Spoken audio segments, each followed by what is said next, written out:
Sunday dinners at my mother's apartment in Tijuca always ended the same way.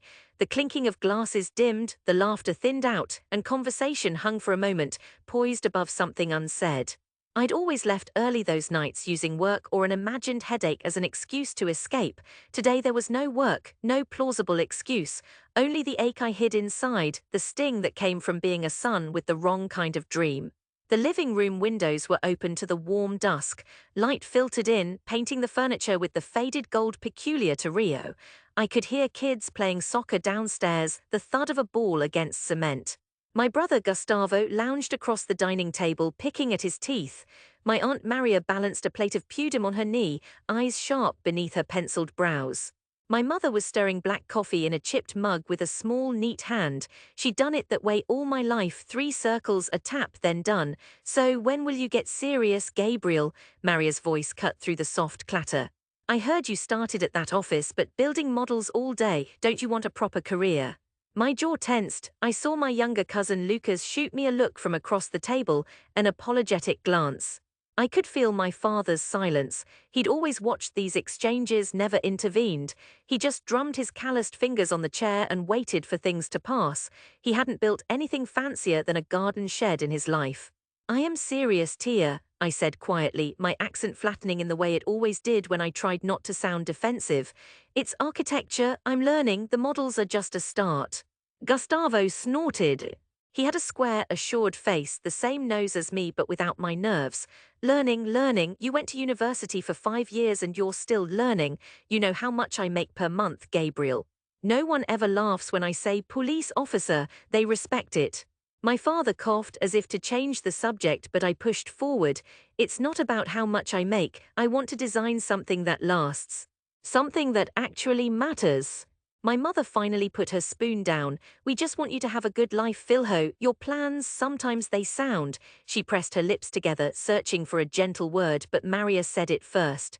"Ridiculous." The room filled with the sound of my mother's old clock ticking on the kitchen wall. "Somebody has to dream ridiculous things first," I tried. I said it softly, and I meant it, but the words tasted hollow. Lucas piped up, awkward and shy. "Tio, Gabriel could design a stadium for Flamego, maybe, or the new subway station." Gustavo ruffled his hair. "The subway won't call some kid with glue on his fingers primo." "Let's be real." That was always the tone. Amusement, not malice, just a gentle collective disbelief made worse by good intentions. They were never cruel, just convinced, and each time I shrank a little. I cleaned the table quietly, wiped away traces of feijoada and got up to go. My father watched me slip my shoes back on. "I hope you prove them wrong," he said softly to me as I bent to tie my laces. "Just don't prove yourself wrong in the process." The city outside was humming. I walked the 2 blocks back to my rented studio with my mind in knots. I looked up at the buildings that crowded the horizon. Rio had always felt like a place with too many walls, too many barriers. I tried to imagine the city from the top of one of them, from somewhere in the sky. I wondered if my ambitions were too big for my name, if the dreams I carried would ever fit into my family's expectations. Days swelled into months, months into years. My portfolio grew more outlandish as my paychecks remained modest. I won a small design contest for a community garden fence in Botafogo, the first check with my name on it for a project that would last. My mother smiled carefully, asked if I'd finally pay off my student loans. My aunt shrugged. "A fence is a fence." I took work where I could find it, office lobbies, a school annex. Each time my hopes collided with clients who doubted, who revised, who clipped wings before plans could soar. Pulling all-nighters in cramped studios, eating powder queijo from the corner bakery, I built my dreams from foam board and hope. 4 years after that dinner, it was raining when I missed Lucas's birthday to finish site drawings for a community center. Gustavo sent a string of irritated texts. I apologized, feeling the same ache of guilt, the old friction. When my cousin's new baby was born, I arrived late, again. I was finishing bids for a slum revitalization proposal in Marais. Maria told me not to bother if I was only going to disappoint. Weeks after, I found myself standing above the city at night, looking out at Guanabara Bay, lit by the faraway golden arc of Christ the Redeemer. I was out of resources, money, patience, courage. My phone buzzed with another email reject. The latest firm had gone with someone else, always someone else with a more conventional portfolio. There is an emptiness that comes from being unseen, from wanting acceptance the world isn't prepared to give. Sleep eluded me for days. I applied for non-architect jobs, delivery driver, cashier.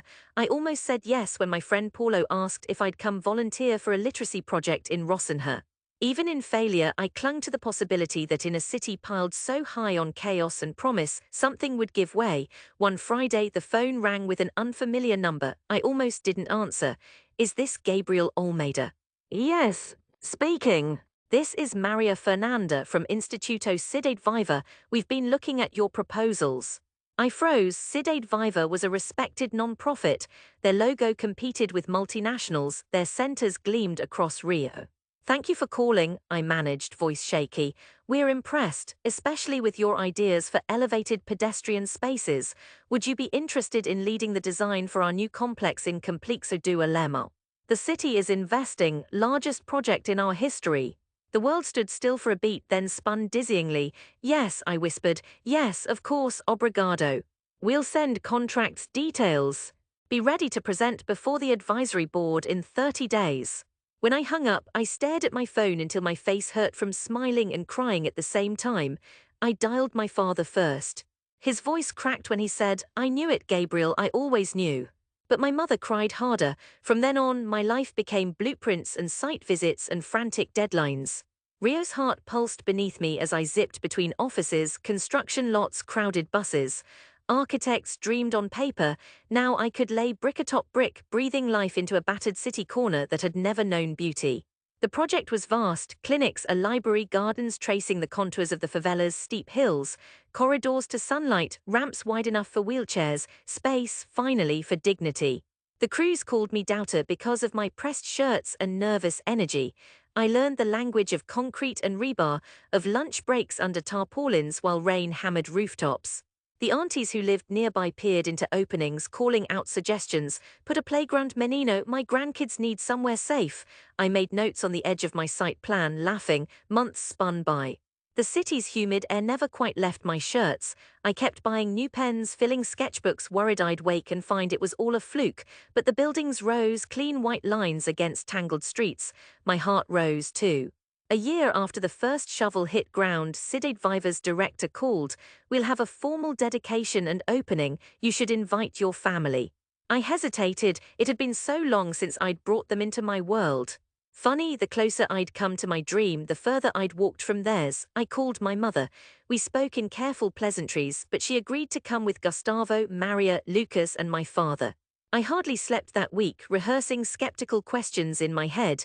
The day of the opening was hot, the air thick with the promise of rain but none forthcoming. When my family arrived, my heart battered my ribs. They stood at the edge of the complex, Maria pursing her lips, Gustavo in his pressed uniform, Lucas already wandering off to look at the murals. I greeted them by the new playground, red swings catching the sunlight, children shrieking. There were city officials, reporters. The press snapped photos of me under the shade sails I'd designed. I guided my family through airy halls, murals painted by local teens, windows looking out at the ragged sweep of favela rooftops. This is beautiful, my mother whispered after a long silence, hand clutching her purse. Before I could reply, Maria's voice cut in still tight. You really did all this, Gabriel.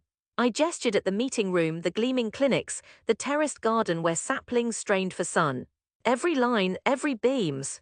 They trailed after me through a corridor that spilled into a sunlit plaza. The dedication ceremony was beginning. A woman from the community spoke first, her accent musical, her words frank. People said it couldn't be done here, just like they say about everything in this neighborhood. Gabriel showed us it was possible. My throat tightened, my father's hand squeezed my shoulder. At the ribbon, the mayor shook my hand, speaking words I barely heard. My name echoed through the air, blending with applause. Nearby, Maria dabbed at her eyes. Gustavo stared, all blooming across his face as if seeing me for the first time, not the dreamer, not the poor kid flailing in a big city, but the architect. A film crew moved in, asking for interviews. Lucas dragged his mother away, showing her the open-air amphitheater, the columns I'd shaped to resemble sugarloaf peaks. I hung back, watching my family spread through the space, this living proof, this testament etched in concrete and glass, radiating possibility. Maria circled back, sun glinting off her earrings. For once, the words came gentle. Forgive us, Gabriel, you made something real, we just didn't see it. My mother hugged me, not the fragile embrace of someone afraid her son might break, but the deeper hug of pride. Gustavo clapped my back. I was wrong, Irma. Proud of you. For the first time in years, I felt every bit myself, a son, a brother, a dreamer, and a builder of something that might outlast us all. We ate together that night under strung lights outside a cafe. Car horns and laughter threaded through the warm Rio air. My mother told stories I'd never heard, my father smiled until his cheeks hurt, and Gustavo asked if I'd design something for the precinct. I left my city in awe that night, not for what I'd constructed in brick and steel, but for what had healed quietly in the hearts that mattered most. That long walk home was different. All the city's walls seemed lower, the spaces between them wider. I could finally see it, a Rio shaped by dreams, no longer ridiculous but real, rising skyward, limitless.